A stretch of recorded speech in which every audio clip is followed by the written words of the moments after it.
Good afternoon. I want to call to order the September 28th, 2017 meeting of the Sacramento Public Library Authority. I'm sorry for just a bit of a delayed start, but we do have a quorum, and we're going to call a roll in just a moment. But I want to welcome all of you who've joined with us today, and I know we're going to have some opportunity to recognize some folks here in a minute, and we'll do that as we get started. But again, thank you for being with us, and I'm going to turn to Clerk Linda Beamer and have her read the announcements and call our roll to establish a quorum, and then we'll get rolling here.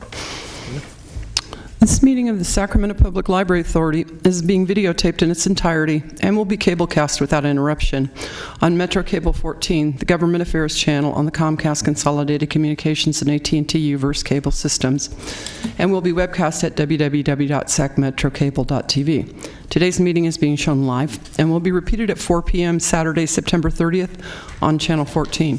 This meeting is closed caption. A DVD copy will be available for checkout from any library branch no later than 2 weeks following today's meeting. A public copy of the full agenda, including reports, is available for viewing at the back table and is available on the library website at www.saclibrary.org.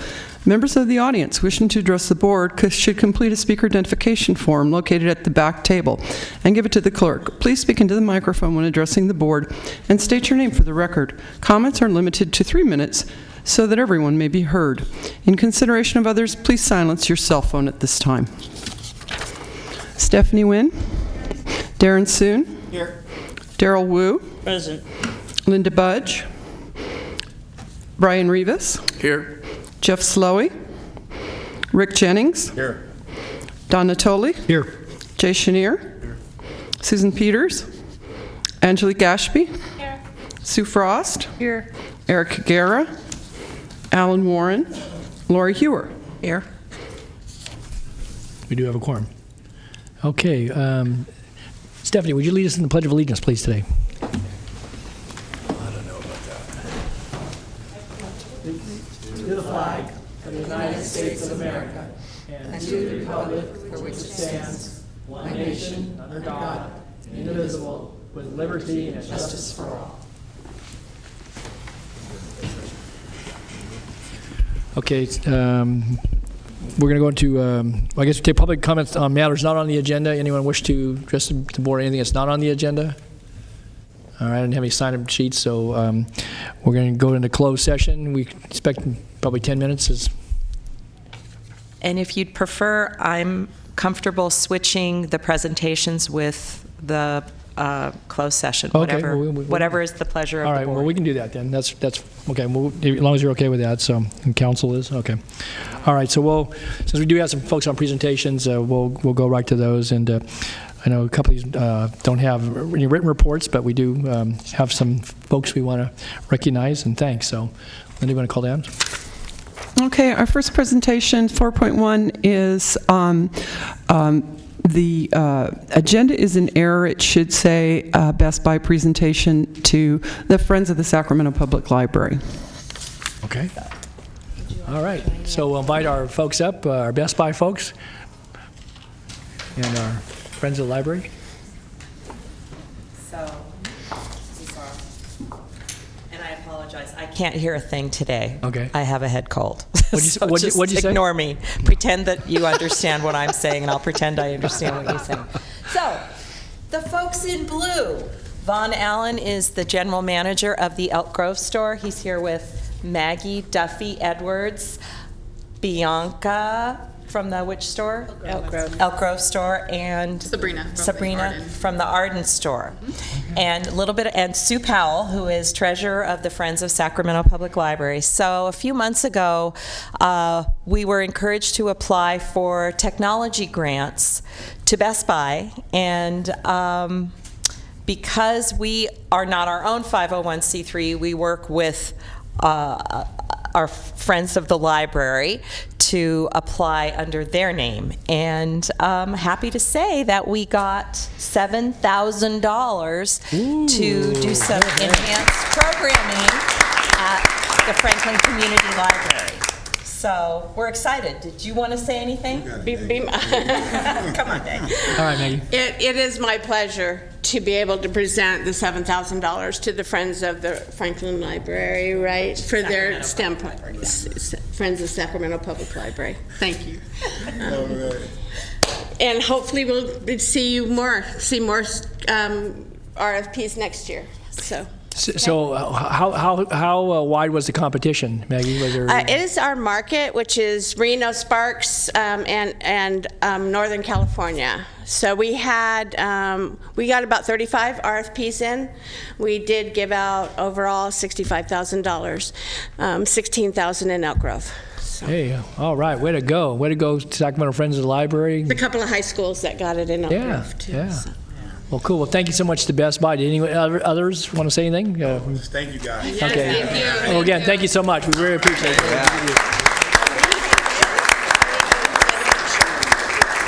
And while they're taking a picture, I just really want to call out Lisa Dale and all of our public services managers and Jared Keller for putting together. We applied for a lot of money. Well, why don't they come down and get in a picture with the folks then, too? Come on down. Come on down. Yeah. Get down there. Get down there with your director. And so, Lisa. I'm surprised you guys aren't taking selfies and all that stuff. You have somebody else take it. So. Lisa worked All right, very Lisa. hard. She did a great job. Here, take it, please. Rivka. Yes, Get in I'm there. coming. Let's see. That's all Here, it is. I'll pretend I'm short. Okay, everyone ready? All right, I'll take one more, and then can I get one with mine? Yes. Ready? Thank you, Pearl.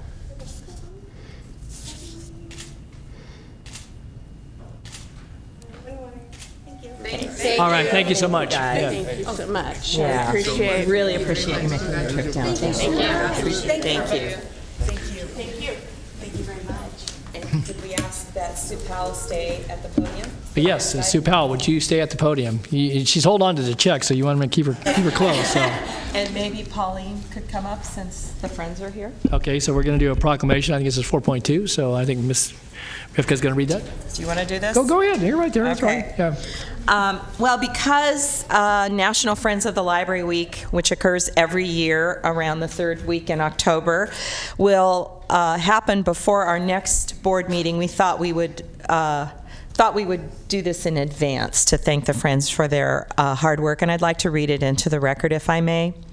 Whereas National Friends of the Library Week will be celebrated in public libraries throughout the country and Sacramento County and all of the cities and communities therein from October 15th, 2017 to October 21st, 2017, and whereas in 2016 the Friends of Sacramento Public Library provided 53,466 hours of service and gave local libraries $313,650 to fund programs, buy books, purchase new equipment, and bring the community together. And whereas the Friends of Sacramento Public Library were the face of the successful campaign to pass Measure X in June of 2016 by a margin of more than 79% of voters, extending the parcel tax for 10 years in the city, whereas the Friends of Sacramento Public Library raised more than $30,000 in 2017's Big Day of Giving to support the library's new Book First program for economically disadvantaged first graders,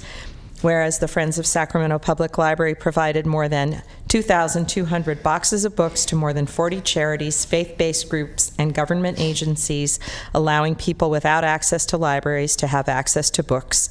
And whereas the Friends' gift of their time and commitment to the library sets an example for all in how volunteerism leads to positive civic engagement and the betterment of our community. Now, therefore, be it resolved that the Sacramento Public Library Authority Board does hereby proclaim National Friends of the Library Week and thank the hundreds of friends who support and enhance our libraries.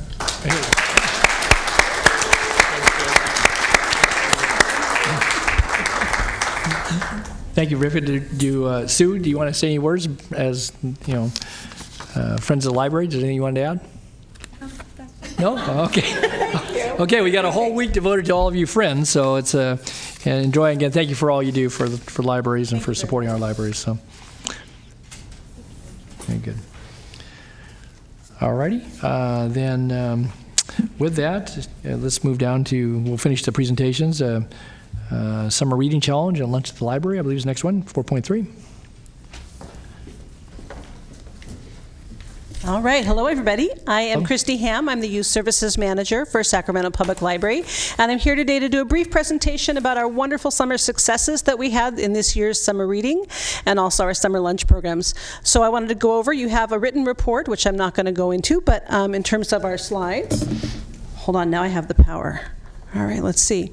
We reached 36,901 summer readers this year, and really the whole point of this presentation is to show you cute pictures of great kids with their summer reading medals. Each of those kids that you see there earned that medal by reading 25 books or more. We know that the summer slide is a real thing if kids don't read over the summer, so we make sure we build that into our program. So we encourage reading for fun to keep brains moving and growing, but summer reading is open to everybody, so it's not just kids, so you'll see some examples of that as well. So this is 20,428 finishers. It's the most in our library history, which is great. And each of those finishers represents somebody who read 5 or more books over the course of the summer. And you'll see some examples of feedback we heard from our community about how summer reading helped motivate kids and adults as well. Our percentages are up over years previous, so 55% of people who participated finished by reading 5 or more books, and we have some great stories here of how that helped encourage kids to do more. The most fun part is the number of books read by our community. So this year, almost 400,000, so close. So 396,000 books are logged by all of our summer readers across the county. So next year, we're totally going to hit it. This is a chance to see what the prizes that people earned for their reading. We gave away 15,964 prize books to kids. That's the prize they earn for participating in summer reading. They get a book to keep. So we think it's important to keep those books in the home. Even more than, library books are awesome, and also books to keep are awesome, so we keep that going. Adults this year got a chance to earn a book prize of their own. So thanks to the Friends of Sacramento Public Library, they gave a certificate for free books from the Book Den. That partnership worked out great because people got to discover what a wonderful resource we have in our community. And then, of course, our medal earners that read 25 books or more earned their medals and found those to be really motivating. And then we gave away some grand prizes. Everybody who participated got a chance to earn a ticket for the grand prize drawing. Here's a few faces of our great winners and where those came from all over our county. And then here's some things about this year's program. It improved over last year in all of our levels. We had a really great jump in terms of adult participation. This year we really worked with staff to help adults see their modeling great reading behavior for their kids and also finding fun for themselves. So we have a great little quote here about my wife and I competed against each other and it resulted in way more evenings reading together instead of watching TV. So there's some great outcomes. But really what we're really proud of is the 2,000 years of summer learning lost that were prevented because of summer reading this year. We had some special initiatives this summer that went great. We had a special program in District 8 with swim passes, thanks to Councilman Carr. We gave away 457 passes to the local pools at the Martin Luther King Junior Library and the Valley High North Laguna Library. We have a partnership with the Youth Detention Facility where library staff go and do intentional programming in the unit there. And we had 28 teens that read 405 books. That's a pretty great rate of return in reading, with some kids that really could use that exposure. And then we had a new partnership for adults this year at the Sacramento County Jail. So we had 7 women's unit participants that participated and earned their free library tote bag because of it. And they're so excited they're actually starting to model more programs for their residents based on the summer reading program that we did for them this year. And so we just want to say thank you to our partners who made it all possible. The Sacramento Public Library Foundation, we couldn't do it without their wonderful support. The Friends of Sacramento Public Library. And then I mentioned in the written report as well, we had a media partnership this year with Good Day Sacramento, Channel 13, and Wells Fargo that helped spread the word about summer reading to more and wider audience. Now, summer reading isn't the only thing we do during the summer. We also did a really successful summer lunch program this year, free lunch for kids at 10 different library sites. We got some special funding to provide teen intern program coordinators at those sites, and so those teens got some workforce development skills and also made the program possible. So we've had 5 years of growth in terms of that service. We served over 10,000 lunches, and at least one of those program coordinators we've hired on as a staff member, so it's working the way we want it to. And that's really it. So if you have any questions, I'm glad to answer. Thank you very much for your presentation, certainly for all the good work that went into what you've reported. And we have a number of members directors want to weigh in. So I have Angelique Ashby, Jay Schneer, and Darren Soon in that order. Angelique. Thank you. I wanted to ask a couple of questions and then also just make a comment.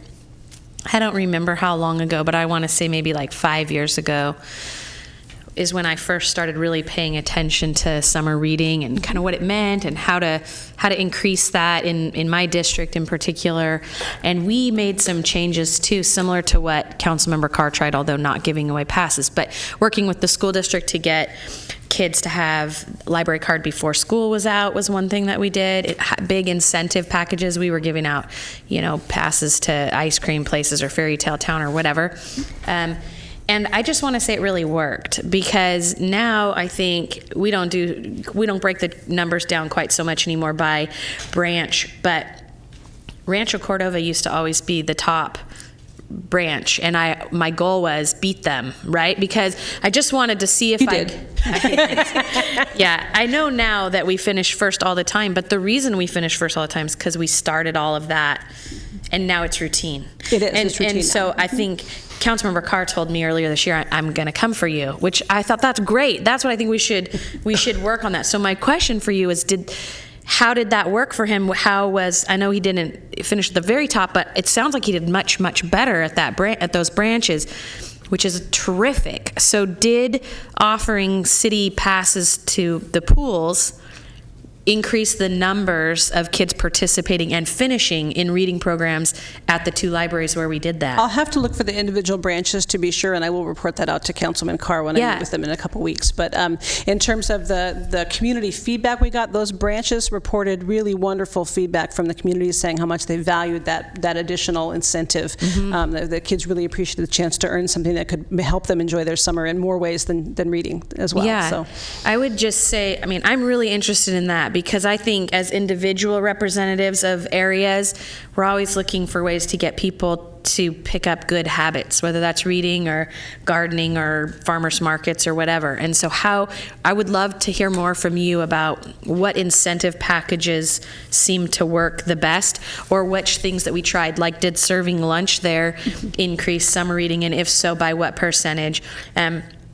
And then if you can wrap your arms around other things that might have happened. Like, I really believe a big thing that works for us is the fact that we take the library with us everywhere we go in the summer. So if we do a movie night, there's an Ashby booth and there's a library booth. Those are the only two booths I can tell you for sure will be at almost everything that we do. And so people can sign up for summer reading there. I think that helped us a lot over the years, but probably nothing more than having that partnership with the school district on the front end of summer to create an expectation before things start. So I'm just wondering if in time you could give us some report backs that could help inform not just us, but future council members in different areas or school board members about what kinds of things that they could do or lobby for as incentives that would increase that summer reading and reduce the gap. And I don't think it's a coincidence, by the way, that in that same 5 years, over that same 5-year period of time where North Natomas branch has just skyrocketed to the top on summer reading, that so have the performance outcomes at all of the schools in my district, every single one. But primarily the library, where the same site as the library, the high school that shares a site with the library, that high school 5 years ago was in a very different situation than they are now, a top performer in her baccalaureate program, all these things. I don't think those are coincidences. So I just think it's something worth, as you watch trends, figuring out what's moving the marker the most, because it's a big jump for some of these groups. It is. Well, we really appreciate the support and the ambassadorship that all of our leaders have helped to spread the word about summer reading. That makes a big difference in the community, and we see those results. I just don't have any doubt that every single person up here would do it if you gave them sort of the formula. Hey, if you did this, your reading, they would all do it for sure. So where we have some of that data, we should make it available. We definitely can get out ahead next year with some ideas of how to jump in. I think that'd be a great idea. Yeah, if you do this, you can try to beat Angelique in her area out there. Yeah, we can make it a little friendly. I'm not about friendly competition. Whatever works. Give it your best shot. Any one of you. There you are. There's a challenge. Laid it down. Okay. All right, Jay. Thanks. Yeah. should be. Thanks. Yeah. Just a quick question. So I want to thank you on the summer lunches, and it's really important, particularly since the city has abdicated its responsibility in that area, a fight that I lost a few years ago. I kind of have the same question, though. Do you think that is a draw versus we're doing lunches for kids who are there? Oh, it's definitely a draw. We definitely saw new users who hadn't been to the library before because they offered lunch. And the more we can promote that, the better. Do we have any kind of numbers? Are we doing any kind of surveys, or do we know? I mean, I think it would be helpful as we move forward, and it would be helpful to show some of the municipalities, too, about what that can do, whether it's a community center or a pool. We can do these at lots of different locations, and we know that our kids are not eating enough in a lot of ways. So I'd like to see how we can work And I want to add that collaboratively. this year, we started with Valley High North Laguna. That was our first site. And then we slowly have been adding sites with meeting rooms. This year, we tried our first library that doesn't have a meeting room, the Del Paso Heights Library in District 2 in the city. And Rio Linda also. And Rio Linda also. And Rio Linda Library as well. And I think those were really great and successful models that we learned from. Yes. And we're using a tool called Project Outcome. I don't know if that's helpful or if you can speak to that. Yeah, we did survey for both for the lunch and for summer reading in general our participants to find out what they found valuable, and so people do report back that they feel the library is a safe place, they feel like the food was healthy, that they felt empowered because of lunch. So I'll be glad to share that in a future date. Do you want more detail? I do. I think that it can be helpful, and I know that the reporting requirements on the program are pretty strenuous. Have you had any challenges with that? We are lucky to work with some food partners that handle most of the reporting challenges, where we work with either Natomas Unified at South Natomas, we worked with United Way as our food partner, we work with Elk Grove Unified School District. And those partners really do take on the bulk of the reporting. We just count meals and click the number that are served, and we make sure they're in compliance with the rules and regulations for food service. But other than that, that reporting hasn't been onerous on us because we have great partnerships in place. Okay. So I don't want to take more time today, but maybe offline we can have a longer conversation, because there's a lot of facilities that should be doing this that aren't, and using you guys as kind of a proof point of how it can work. And we do participate in the Sacramento Summer Meal Group, planning group, and are active in trying to get more people serving lunch. Okay, thank you. And we're very proud of, I mean, I can't say enough about this particular program, and you can see the growth. It's exponential. Right. No, and I just want to say congratulations. I mean, this is really important, and I very much appreciate the library stepping out to do this. I think it's real leadership. So, thank you. Thank you. Thank you. Thanks, Jake. Director Soon. Thank you, Chair. I just also want to express my congratulations. I was going down the same path as Directors Ashby and Chenier. You obviously had a couple initiatives that you did that showed an overall improvement from last year, but the general trend is really amazing. So I imagine there's a whole list of tools, as the previous directors articulated, and be great to understand what those are, and we can employ them in other places. So thank you. Thank you. Thank you. Okay, Director Jennings. Yeah, don't go away too quick. Another. So I was listening to all the comments from my colleagues, and I was going through the notes, and the thing that impressed me equally as well was the number of adult finishers that you had. So that means that parents are working with their kids and they're reading together, and it becomes a family activity. The TV is off, there's more reading going on. It really impresses me that the family can utilize reading as an opportunity to come together.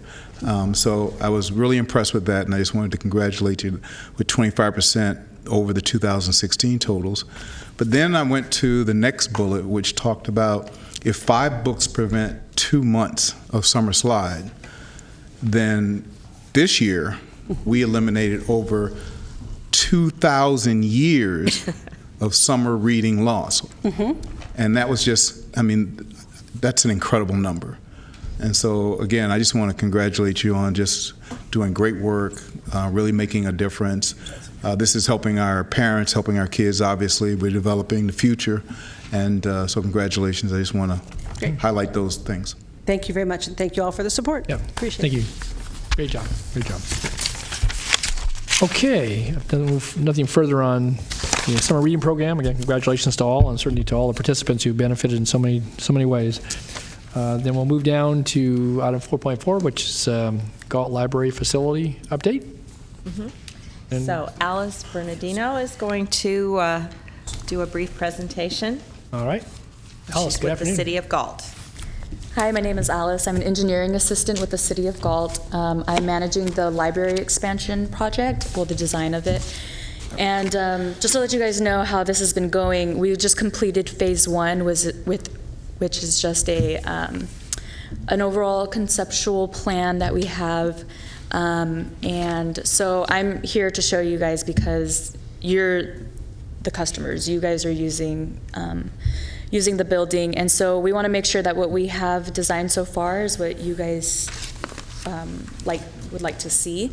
We have been working with your staff designing the building. They've been to each brainstorming meeting that we've had. We've had 4 or 5, and so I have Mike Bouchot with GRA Architecture. He's the one who's designed the building for us, and he'll come up and show you what we have so far. Okay, thanks, Alice. Mike?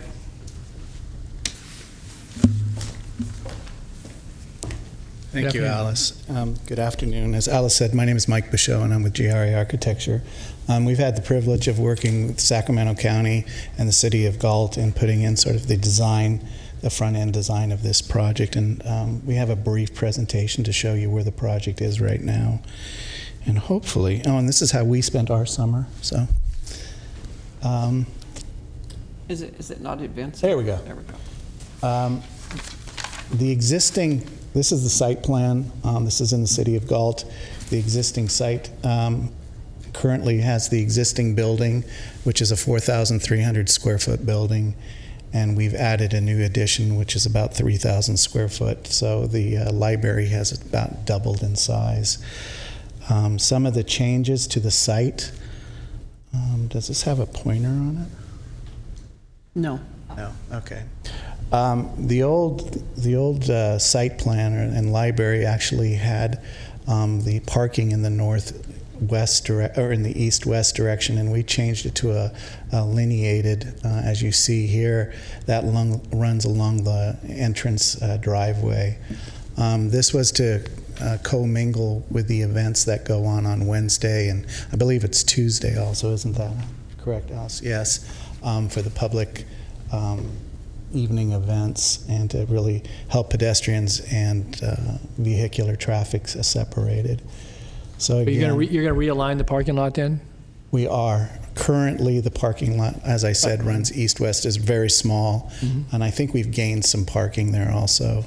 And what we'd also like to propose is a new market public way to walk so that we can separate. Right now, everything's sort of mingled together, and But you're going there's to some lose, safety you're gonna issues lose there. some lawn area that they use for programming on that west side. We southwest. have lost some lawn area, that's correct, but there is still lawn area that's out in front, and that was part of the program requirement that when we were designing this. So I think that's it for about site. Here's the floor plan. As you can see, the lower half here, that's the existing library. The program and the design intent is to make the new part and the old part match. So we'll be going back in to interiors and doing finishes and colors and things like that. The new addition predominantly is a large multi-purpose room that will be used along with the library during library hours, and also a children's area, which you see in the right-hand corner. And that'll be open directly to the new library. And then there's some support spaces of IT space, storage, and restrooms. And we've also changed the book drop-off area, which is currently to the rear of the library, and we've moved that to the front with the new parking. These are the elevations. What was sought after to do is really tie the new building in with the existing. And other than the dots around the elevations, I don't think you can tell where the new and the old begin. So, the existing facility has a metal roof which leaks and has been, I think, on there for about 25 years. So what we're doing there is taking the opportunity in the new design to remove the existing metal roof and do this as a composition asphalt shingle roof. So. And to leave you just a couple of perspectives, the larger one to the right is the multi-purpose room. If you're familiar with this library, the existing has a vaulted ceiling. What we've done is done the same thing in the new and tie that in. So the new and existing sort of, again, there isn't going to be a big difference that you see when you walk into the old library and then into the new. The multi-purpose area up on the top there just shows another view towards the back of the room. And this is the beginning stages of the children's area, to really make it a playful area, visually secure, being able to be viewed from the front from the front desk, that the children remain safe, and open to the outside with some natural light. And again, there isn't currently. We're just in the beginning stages of this. So, and that's it. If you have any questions, please feel free to ask. Okay, Director Hewer, anything from city side down there?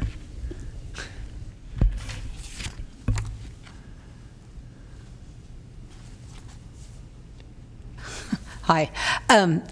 It's been on, our radar for quite a while, and I really thank Supervisor Natoli for assisting us in getting the funding to do the architectural plans. But the City of Galt currently does not have an identified funding source to do the expansion, so I'm not really sure when it's going to happen. We've, as a council, I know the city manager and I have discussed it a number of times about what.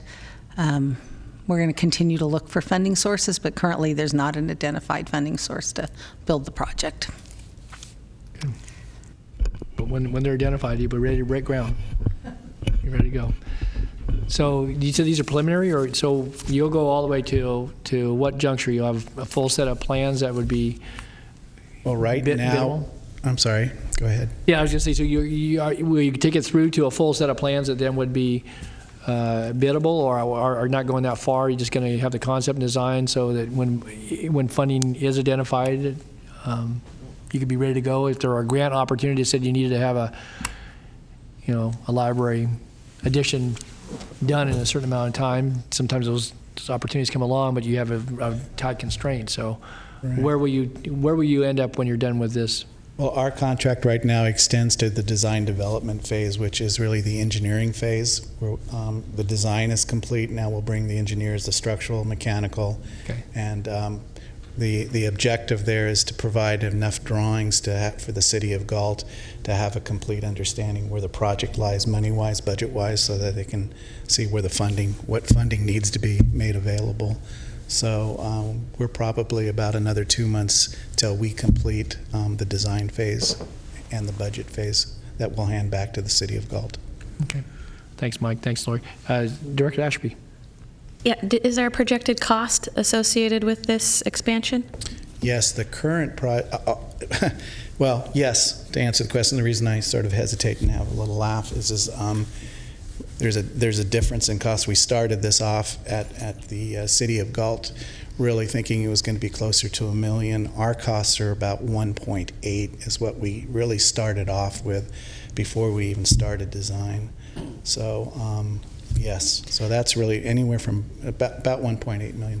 So Rivka, the last time I know we did some major expansions and or new development of libraries in the city of Sacramento, there was some state funding available.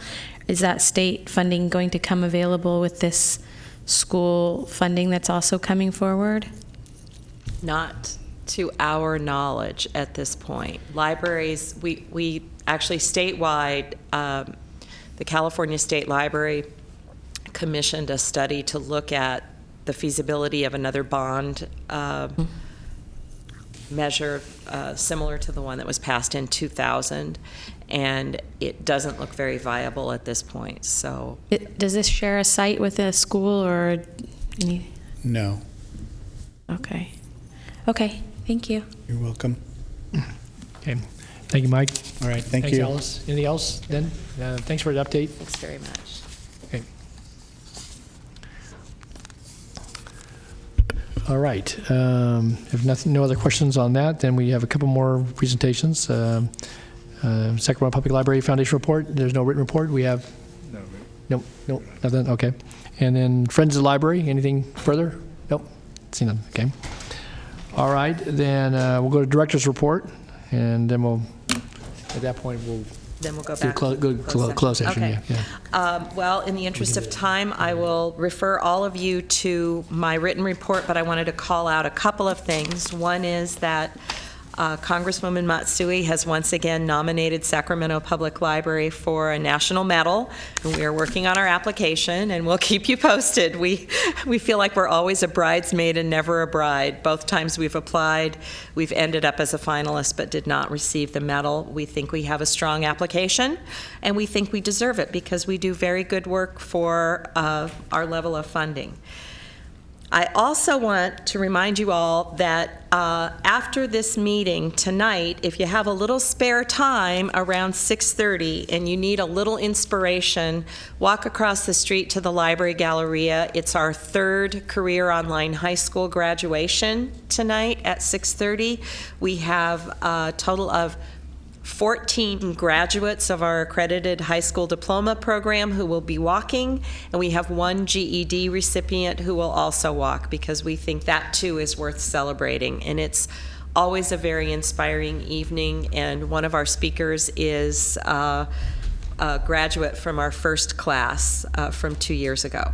Wanted to also mention or call out the fact that Christina Schultz left at this point a little over $200,000 to the Elk Grove Library. It's unrestricted. We're looking at what that might mean, but we don't really want to put any money into the building, but we want to think about what the citizens of Elk Grove and the Friends of Elk Grove really want. But we're very excited about that. We received approximately 25% of her estate. We want to mention the robotics programs that were done down in the Delta, thanks to Supervisor Natoli, and just how meaningful those workshops have been, both for the kids in the Delta and Galt, kids in juvenile detention, and that we get to do it again this year. So we want to thank you, because it's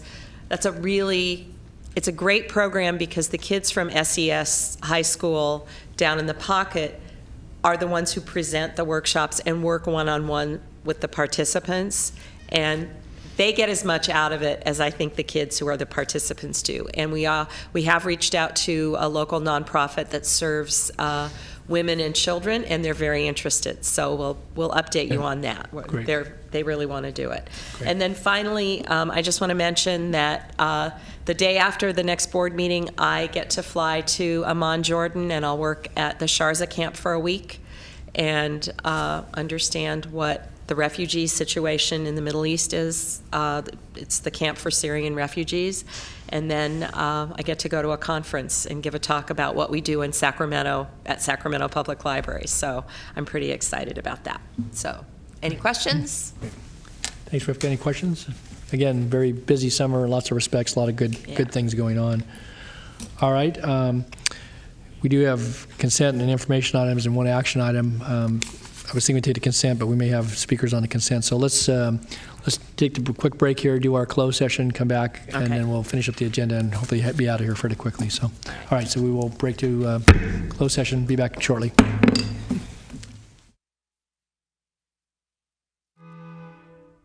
I don't think we lost anybody during the recess, so we're back in regular session. So call the next item, Madam Clerk. Information items, I believe. Information calendar. Would you like me to read the items into the record? I don't think, unless there's any item on the information calendar, anyone on the board wish to comment or question any of those items, including financial reports and investment reports, and I have no one signed up from the audience. Okay, I think that'll be sufficient, so we'll go to our consent calendar. May I just interrupt for 1 minute? And I just want to point out that our passport service this year netted over $100,000, and that's being open 20 hours a week. So I have to really give credit to Jessica Jupitus and her staff, as well as the great people of our region who get their passports through the library, because this really helps us buy books. Wow, that's pretty impressive. Thank you. So you get the shingle out there, come get your passport at the library. Holy smokes. All right. And Johnny, thank you for your reports. You didn't get any questions, so I guess that's a good thing. So. Right there. Okay. All right. So no action needed on those, and then we'll go to consent calendar. Items 7.1 through 7.7. Is there any member of this board wish to pull any item off the consent calendar? All right. We have a motion. Motion. And second. Okay. We have a motion by Ashby, seconded by Soon. I don't have anybody signed up. Is there anyone wish to address any item on the consent calendar? All right. Seeing none, then I'll just call for a voice vote. All those in favor? Aye. Any opposed? Any abstentions? Any recusals? Hearing none, and it's unanimous. All right. Madam Clerk, you want to call the action item, please? Action 8.1, fiscal year 2017-2018, final budget, position control update, and fine and fee structure. You should have two handouts, and I think the way I have them queued up is the 5-year forecast is first, and then the budget itself will be second. Okay. Thank you, Linda. Okay, Rivka and Johnny. Okay. We were going to do it the other way, but we'll be dynamic, won't we, Johnny?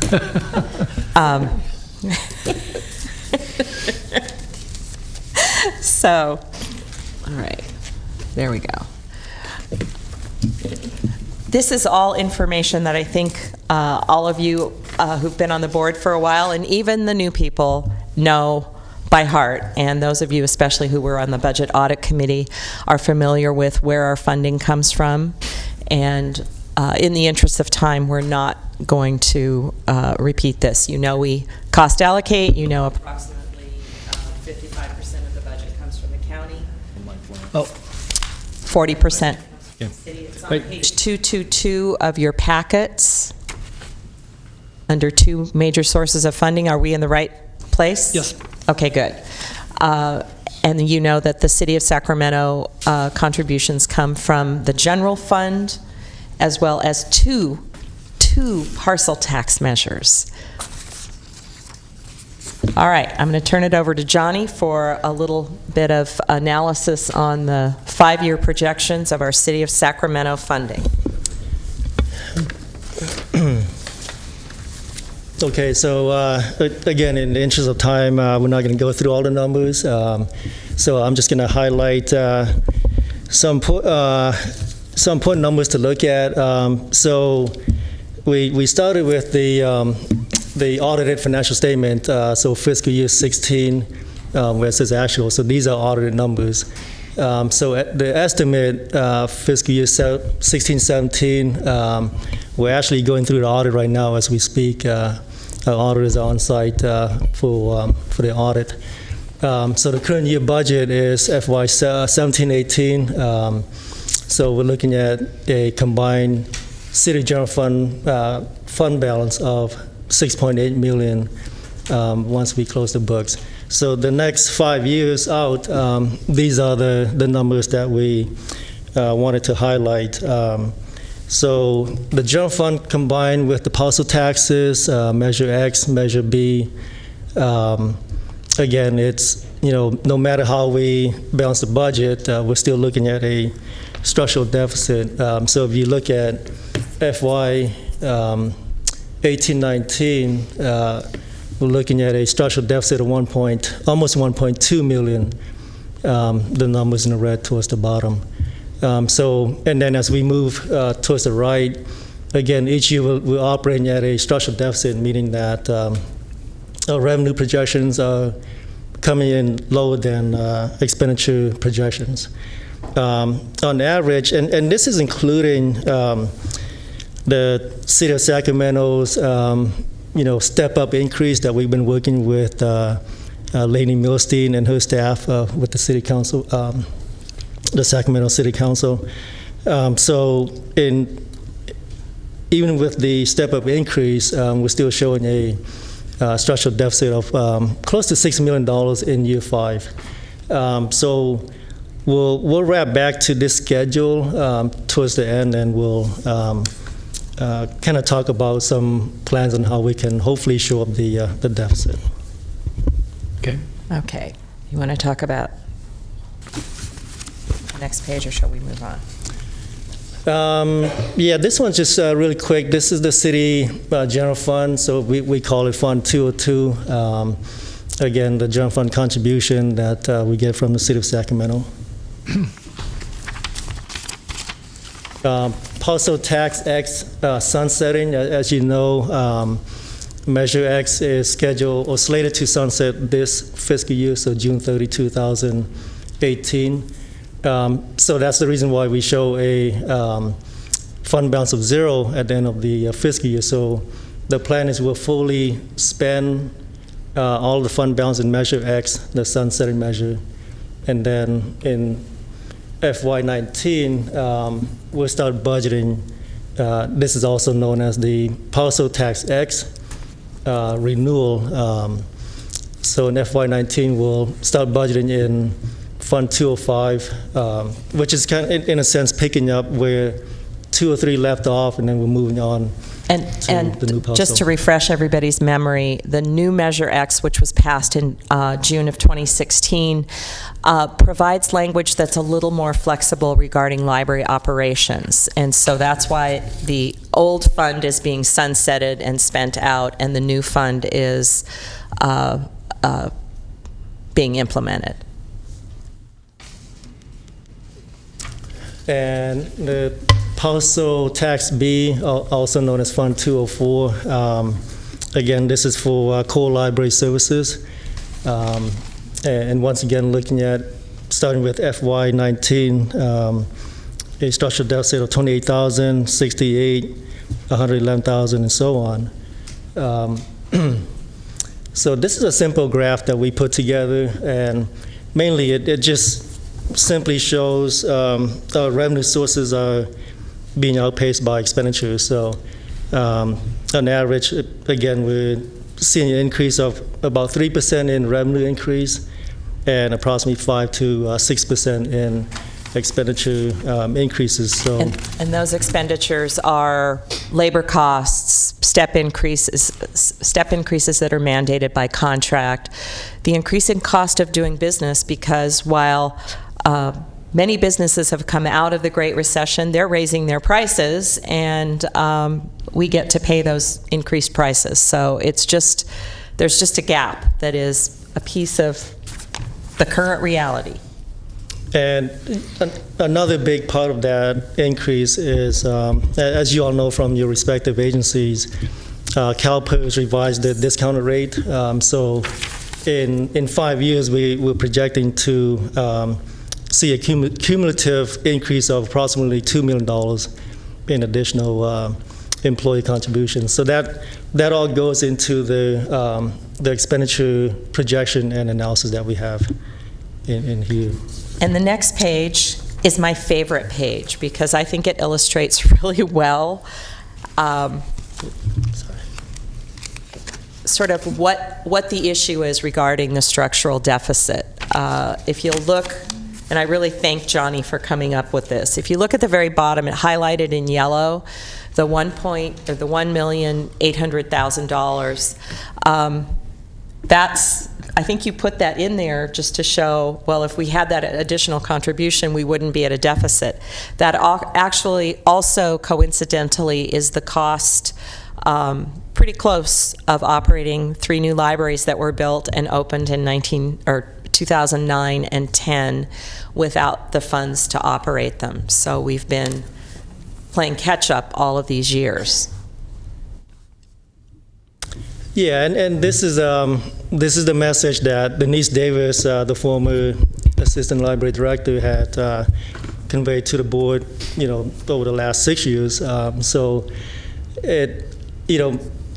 essentially the 3 new branches, it's approximately $600,000 per branch to operate. So if there was a way to come up with $1.8 million in hopefully general fund contribution from the city of Sacramento, this would surely help us show up the structural deficit. So we're looking at, almost $6 million in structural deficit in 5 years. And if we were to start now instead of waiting until year 5, coming up with the additional 1.8 million, so in 5 years we'll have the 6 million less the 9 million contribution. So hopefully a positive $3 million in fund balance. So I mean, that's really not a whole lot, but it will certainly help with the library operations. Director Ashby. I want to mention that we are doing a budget workshop with City Council on October 17th. We'll be telling this story and some other stories, because even this, just if all things, if the stars aligned and this all works out for us to have a balanced budget, it's where we are, it's not where we need to be as a library system. We look at the good work that's done in our county libraries that have 2 youth services librarians, for example, and I look at something like North Natoma's summer reading is a great example. Heather Bratt is one person, and she does an extraordinary job.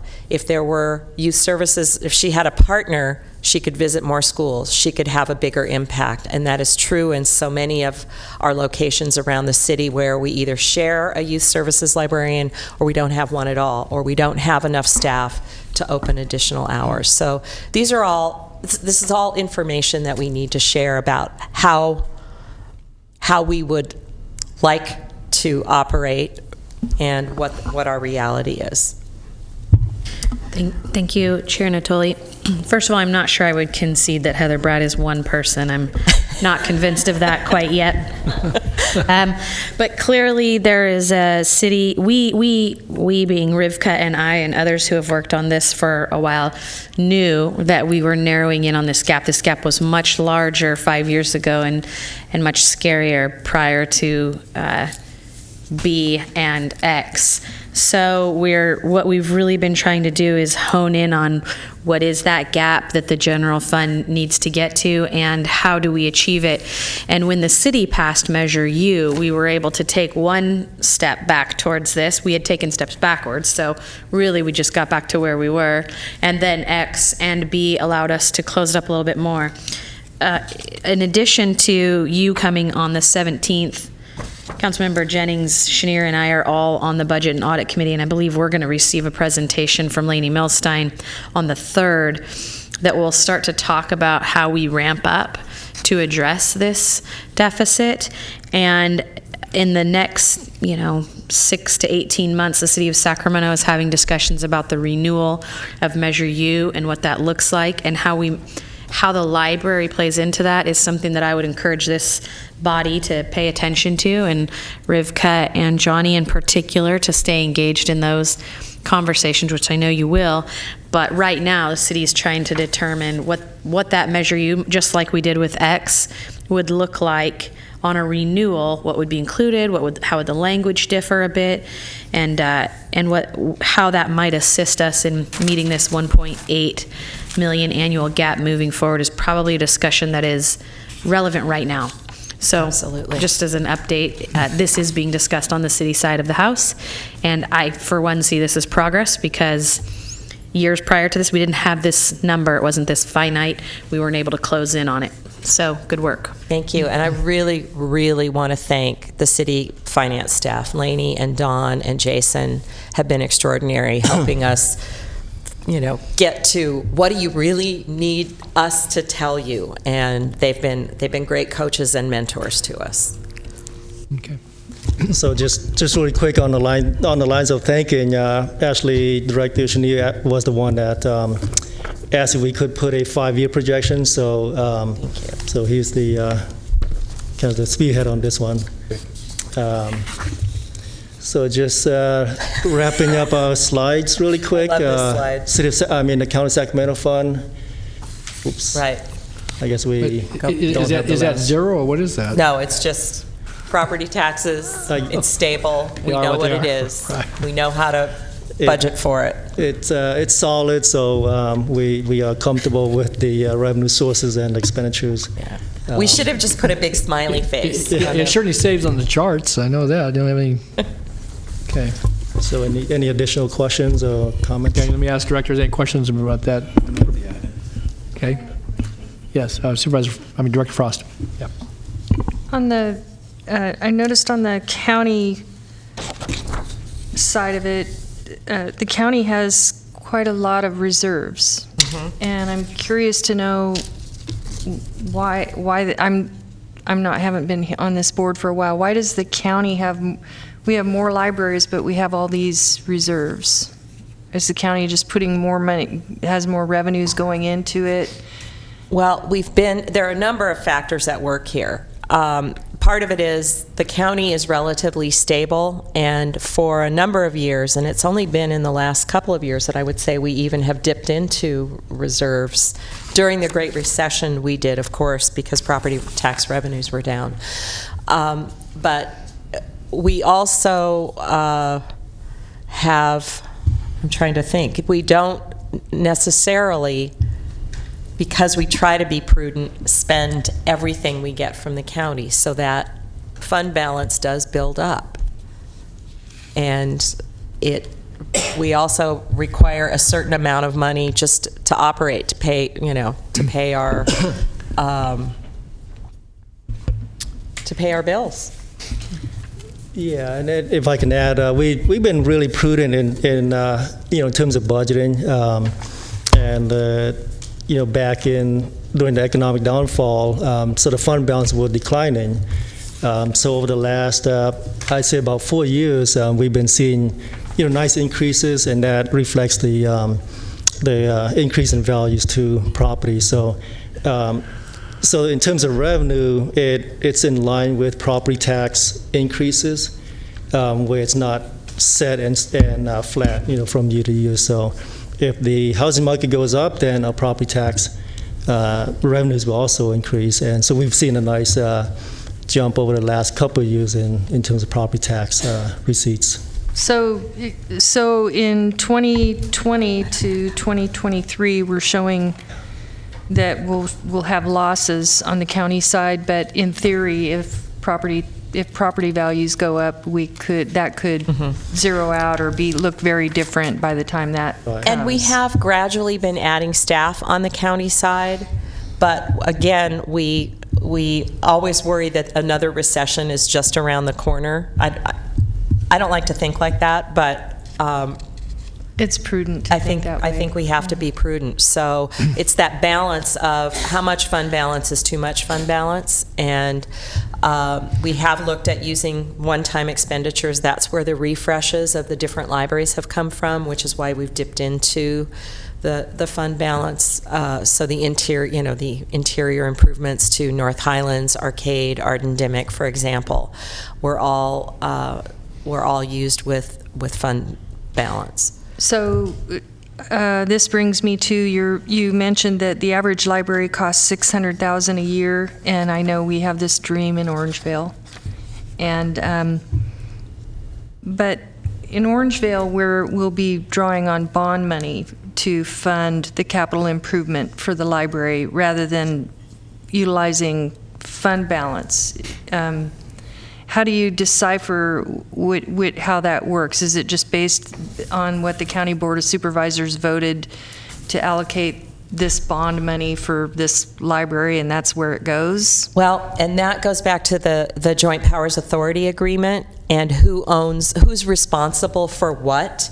So when it comes to the buildings, basically the owning entity is responsible for the structure itself and the HVAC system, and then we're responsible for things like the books and the furniture and which is why we can paint and sort of make things prettier or add new furniture. So part of it has to do with literally how the Joint Powers Agreement is written.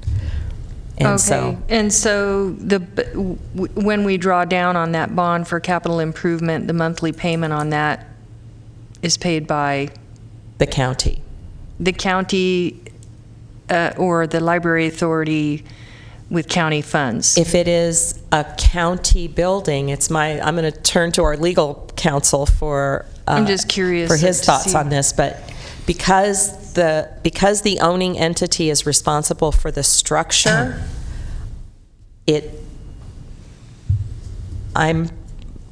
90% sure, I don't have my JPA in front of me, that it would be the owning entity's responsibility to pay for the building, just as the city of Sacramento used bond monies to build the 3 new libraries, and we actually have, I think, 7 other libraries that have some sort of bonds on them, with the exception of Martin Luther King and North Sacramento, which is a leased facility. The owning entity is the one that usually is responsible for the bond payment. And so this is my last question, sorry everyone. I'm trying to figure out how to get a library in Orangevale.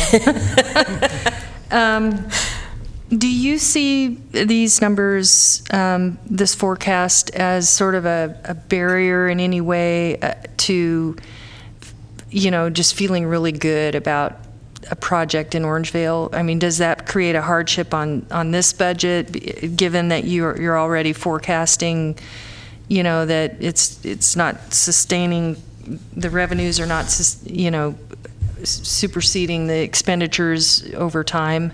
Well, the good news is Orangevale's in the county. And so to my way of thinking, because the county is so stable, if we can find the money to build a new library in Orangevale, we will figure out how to find the money if we need additional staff to operate it. Because right now we currently have, I think, 3 or 3.5 FTE operating that 4,000 square foot building in Orangevale. If we move to an 8 or 10,000 square foot building, we'll need additional staff, and we'll have to find that.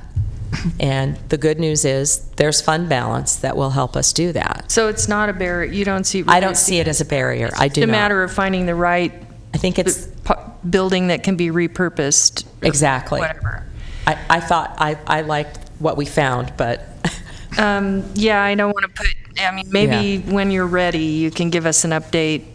On that, or we can talk offline. Okay, we'll talk offline about that. But I don't see that as a barrier because, again, I'm looking back to 2009 and 10. The city built 3 new libraries. We had to open them. We didn't really have the money to do that, and we figured out a way. I mean, we sort of bootstrapped those operations, and I think they're very successful libraries. And all 3 of them are incredibly busy. Everybody said the Robbie Waters Pocket Greenhaven Library would really impact the Bell Coolidge operations, and they would be less busy. They're busier than ever. So when you build libraries, people use them. And I mean, that's just a fact. So can you just give me a hint that we're moving in the right direction, though? Are we? I think we're moving in the right direction. The discussions we had and the property we looked at. I think we're absolutely moving in the right direction, and it's something I would love to see and really count as a success that happened during my tenure here. I look at Rio Linda and think that was a real success because we took nothing and made it into truly a wonderful community space. I believe we can do the same thing for Orangevale. We just have to find the right property, and we have to decide we can do it.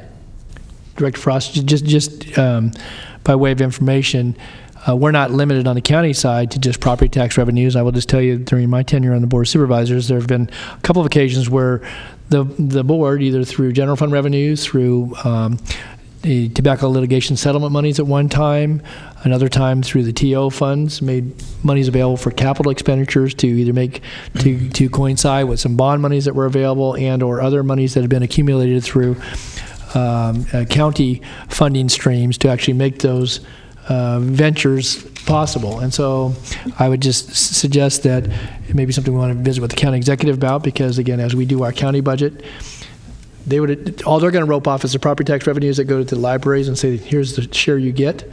We have the ability to supplement that for libraries in the unincorporated area and or in the incorporated cities if we choose to. And I would just put that out there that, and you're not shy about the Orangevale Library, neither was your predecessor on the Board of Supervisors.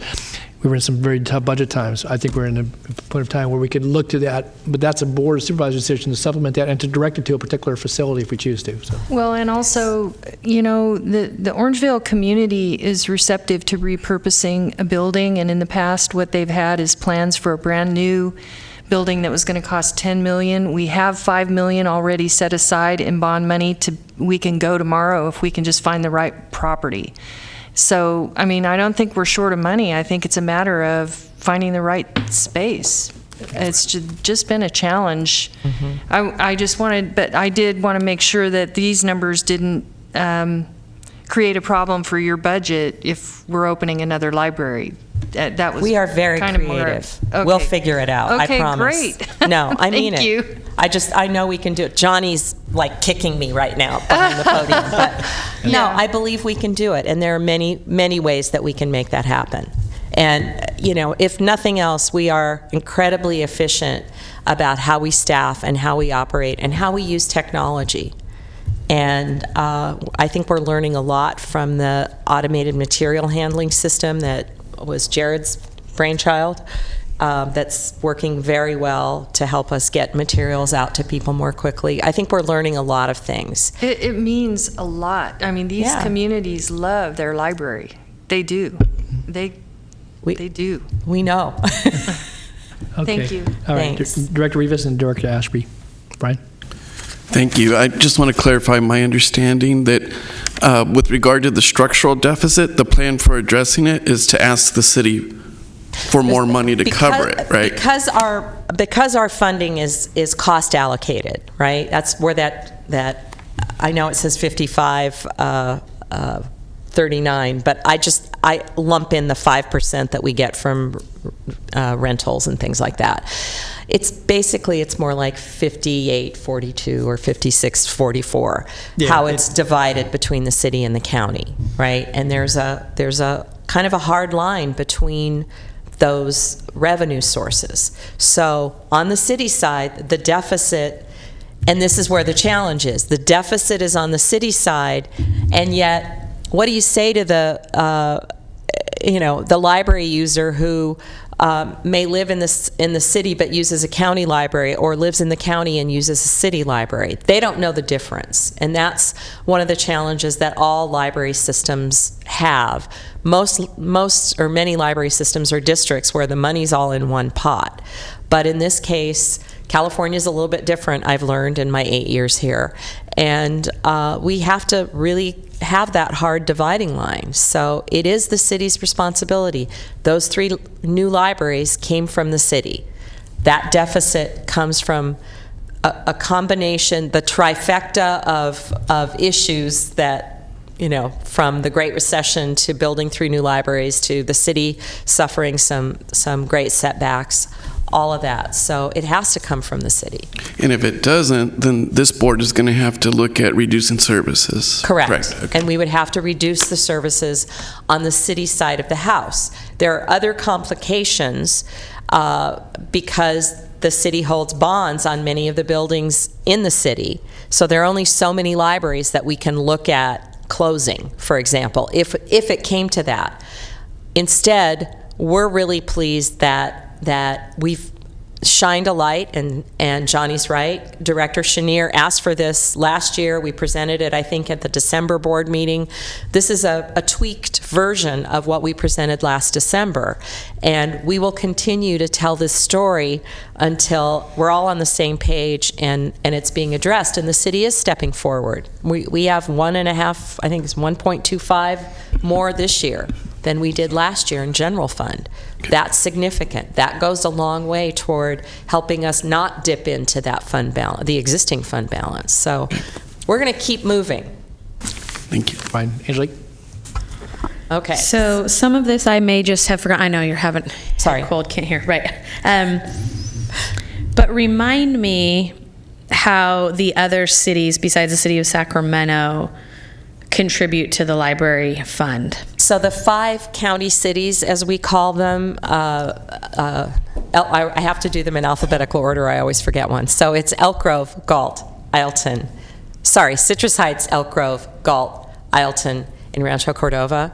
They turn over a portion of their revenues that are sort of equal to what the county's portion is. And we operate those libraries from those revenues. And does the county funding in part go to any library other than libraries in unincorporated parts of the county? The county funding is all kind of a big pot. I mean, what Elk Grove contributes goes into Fund 201, which is our county revenue fund. Does the county subsidize the other cities? No. Libraries.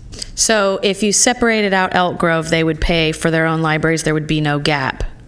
If Rancho Cordova was separated out, they would be able to pay for their own library without any gap. Galt would be able to pay for their own library without any gap.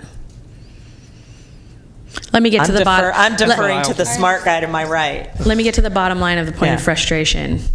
The city of Sacramento does not get a subsidy from the county, and the county's running a $25 million annual fund balance, and they do collect taxes from city homes. So you all that live in the city, you do pay your taxes to the county. The funding source for the county is property tax revenue.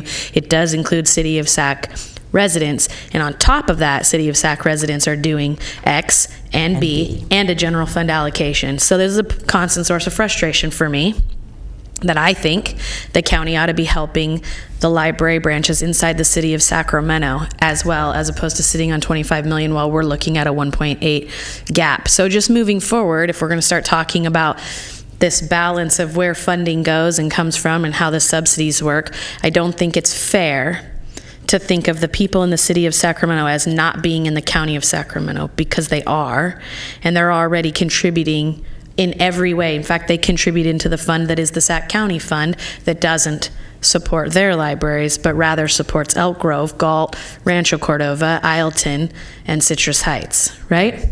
So I just think that's something to consider as well. I think we hear you, because we look at the cost allocation study, and I look at it from the point of view of being, a librarian.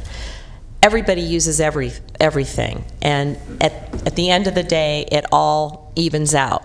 We share. Our collections are shared. Much of our staffing is shared. Christy, who did that incredible presentation on summer reading, is a shared resource. I am all for us looking at every option we can and sitting down with the people who can truly make those decisions, well, which includes all of you and perhaps Mr. Gill. I'm all for sitting down and looking at, is this the right way to do this? This JPA was created in 1993. Is it time to rethink our structure? There's a part of me that says let the sleeping baby sleep, and there's a part of me that says, we have to build a sustainable future for the library, because Well, just when I was asked to carry Measure B for this board, and I did it, and it was a new tax, and it was gap funding, we talked about this item, and Jimmy and I sat on a committee, and he was the one who was willing to have a conversation around the county being more supportive of the city, and there were other members that had some questions, and at the end of the day, it was such an urgent need that we had to sort of shelf it. And I'm just suggesting that perhaps it's time to unshelf that and have the dialogue. We'll make sure this is noted in the action summary, and we will. I would love a small group to work on this, because I think it's time. Okay, Supervisor, or Director Frost. I've never heard the answer to Director Ashby's question, though.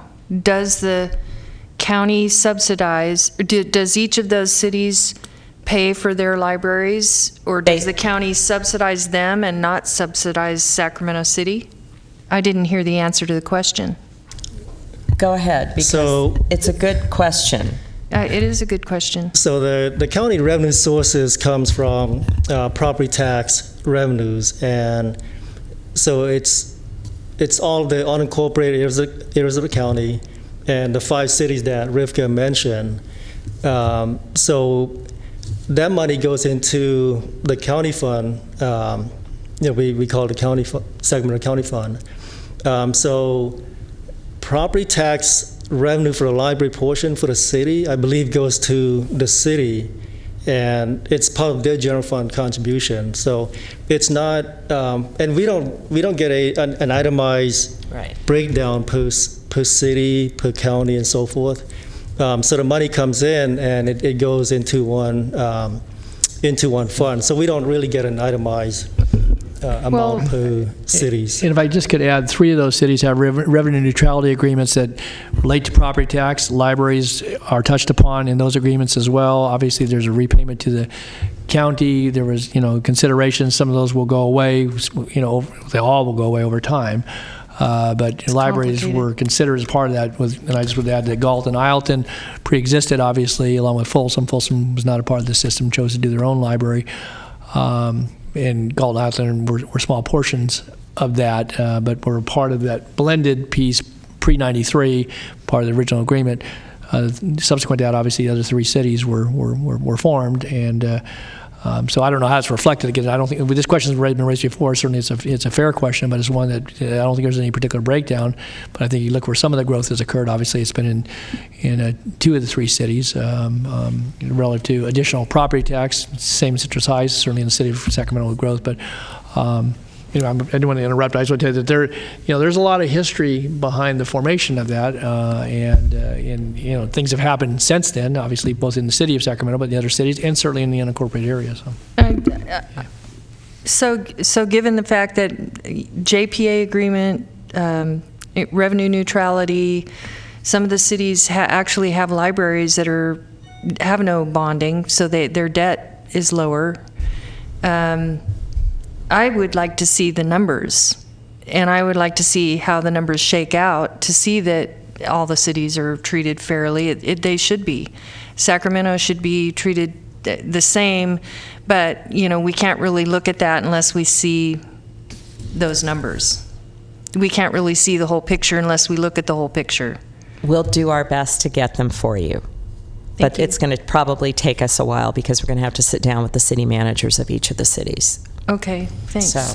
Okay, Director Scheer? Yeah, I'm just going to make a suggestion. I appreciate that from Director Frost. I'd like to see maybe we can take a budget committee meeting and, number one, help frame the questions, because it is pretty complicated, and set some parameters around the discussion of kind of equal treatment for all of the cities, whether it's Sacramento or one of the smaller cities. And understanding, Johnny, that that's going to take some work, because right now, and I think going back to some of the history, since we have our institutional memory sitting here, about how these funding arrangements developed and where they are today. So I'd like to see, we have a budget committee. I think it's appropriate for us to help kind of frame that discussion and then bring it back to the board as a whole. Okay. Good questions. I think one other important piece at the time of the formation, and related to obviously to merging your respective staffs that were either city and or county staffs and labor agreements, and obviously over time that has that occurred with the blending, but that was a piece of it too, because of obligations that were part of the labor pool, let alone the buildings and or facilities, whether they were leased or owned, so it may take you a bit of time to pull all that together. So, but I think that the labor part of it finally, yep. I think we're at a staffing level where we're all SPL, but maybe not. I think we can former ask our county budget employees. folks who have been working with you anyway to help out on that as well. Say it again. I'm sorry. We can ask Lainey to participate in that and provide some support. I think that she could do that very well. Okay, good. Yeah. Thank you. That's okay, great. On that. Thank you for your incredible interest in the great questions. It's very exciting. We'll be seeing more of you and Johnny on this topic, I'm sure. So. Well, fortunately, I kind of like him, so it's good. All right, now we actually need to tell you a little bit about our final budget. Okay. Sorry. You had a motion, so you're going to lose a couple of members here quickly. So yeah. Can you do it in 1 minute?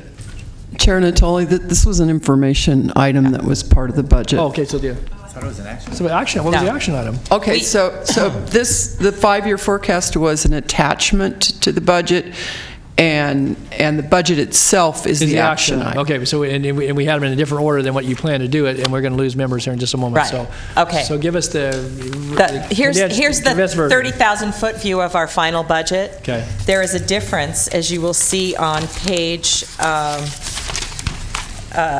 2. we're asking for a net increase of $71,000 over the budget that we presented to you in May. And that $71,000 includes, I can't read your writing, go ahead. So that 71,000, it's a net of some salary savings in light of some position vacancies, and a $200,000 book increase, and an increase to services and supplies. So the net increase that we are recommending is $71,000. Revenue-wise, no changes there, so we're comfortable with the numbers that you adopted back in May. Okay. Anything else you need to add? The budget includes $1 million for the Sylvan Oaks Library interior refresh, $200,000 set aside for other deferred maintenance. We're still hoping for funding to refresh Martin Luther King Library in time for its 50th anniversary of being named the Martin Luther King Library. No changes to our position control. We did, after the July meeting, go back and look at how we could figure out how to add a half-time librarian to do more of the gaming workshops that Chris Durr from Walnut Grove showed you. We were able to do that. He'll be on a special assignment working with school districts around the county, the city and the county, to introduce gaming, game development and game design to kids. And so far, I know we've reached out to Natomas Unified and I believe Twin Rivers. So we're, again, trying to do that. So there's no net change to the number of positions. We're just reallocating staff. No changes recommended to our fine and fee schedule. You've heard all of the challenges, including the 5-year forecast for the city and the CalPERS contribution rate increase, and of course, good old inflation. Okay. So Thank if you have questions, we'd be happy to answer them. All right. Thanks, Rivka. Thanks, Johnny. Any questions? I don't see anybody punched up. We do have a motion and a second. We ask any member of the audience wish to address the budget presentation or any comments on that. I have no one signed up to speak. Excuse me, Chair Natoli, could you tell me who made the motion in the second? Chenier Ashby. Okay, thank you. Yes. I was going to announce that in just a moment, but forgot it. I know. Okay, very good. So if there's nothing further on the budget, let's go for a voice vote. All those in favor? Aye. Any opposed? Abstentions? Recusals? None? It's unanimous. Okay, thank you very much. Okay. I know we're going to lose a couple members. We do have a couple of adjournments, and I don't know if there's anything else. Board member comments before we get to those? Reports, ideas, questions from board members? All right, seeing none. We'll note that the next meeting will be October 26th in these chambers, again, scheduled for 3 o'clock start. And before we close this meeting, though, if you'll bear with me just for a moment, I'm going to ask that we adjourn in memory of two longtime associates of the library in different ways. One was Alan Oshima, who passed away earlier this summer at the age of 78. He was very instrumental in the design of several libraries for the Sacramento Public Library, including the Bell Coolidge facility, Colonial Heights, El Paso, and Southgate libraries. He was a graduate at UC Berkeley with a degree in architecture.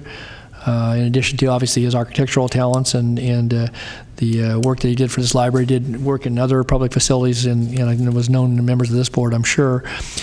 He was active in many civic organizations and was a lifelong resident of Sacramento, born, raised here, attended Loudon Park Elementary School, California Middle School, and was a graduate of McClatchy High School.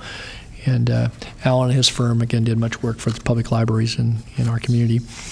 The other person we will be asked to adjourn in memory of is someone who was familiar, I know to certainly folks in Elk Grove and South County, but anybody who'd been affiliated with libraries for any bit of time. That was Olga Beatty. Olga was a long time resident of Elk Grove. She passed away just a little over a month ago at the age of 93. One of her many contributions was one of the parties who was the founding member and actually the catalyst for the founding of the Elk Grove Friends of the Library many years ago. She was a part of the Elk Grove Mothers Club, which was the organization that helped start the Elk Grove Western Festival. Very active in local politics. Certainly her viewpoints were very well known. She was a member of the South Sacramento Democratic Club and also Elk Grove Book Club. In 1964, one of the things that she was broke glass ceiling on, she ran for and won a seat on the Elk Grove Unified School District Board. Became the first woman to do so.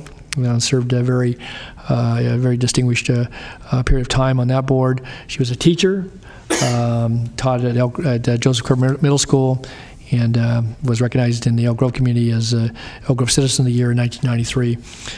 She traveled extensively in addition to her community involvement. I know was a friend to folks on this board, and her husband passed away in 2011, and he also was an avid supporter of the libraries. And so with obviously much sadness, but certainly we can celebrate the lives of these two folks who in different ways, but in very important ways, contributed to the development and the support for libraries in our community. And I don't know if anybody else wanted to add anything. Members of this board knew Olga and certainly Alan. And so unless there's anything else you want to add, Rivka, with that, we celebrate the lives of these two wonderful people, and we'll adjourn this meeting in memory of Olga Beatty and Alan Oshima.